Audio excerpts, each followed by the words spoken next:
Dear number crunchers, everyone is talking about fractions of amounts, but I don't know what they are. Could you explain them to me, please?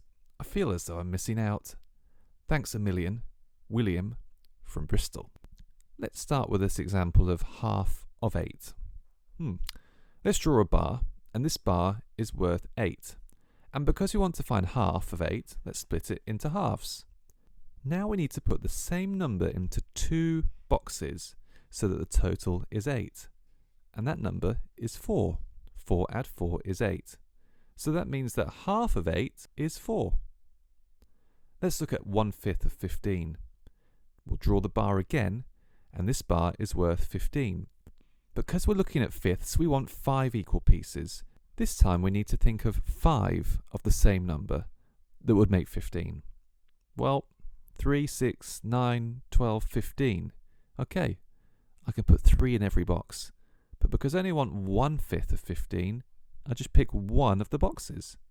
1/5 of 15 is 3. Now let's look at 3/5 of 15. Again, we have a bar that's worth 15. We're going to split the bar into 5 equal pieces because it's still fifths, but now we want to choose 3 of them. Now we know we can fill all of those boxes with 3 in each one, but we want 3 of those boxes. 3, 6, 9. 3/5 of 15 is 9. Okay, let's think about what's actually going on here. Half of 8 equals 4, and that's actually done by 8 divided by 2. For 1/5 of 15, we did 15 divided by 5, which equaled 3. And for 3/5 of 15, we took 15 divided by 5, and then we multiplied it by 3 to give us 9.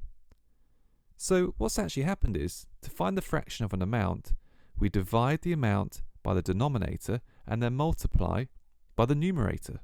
Take a look at some of these extra examples.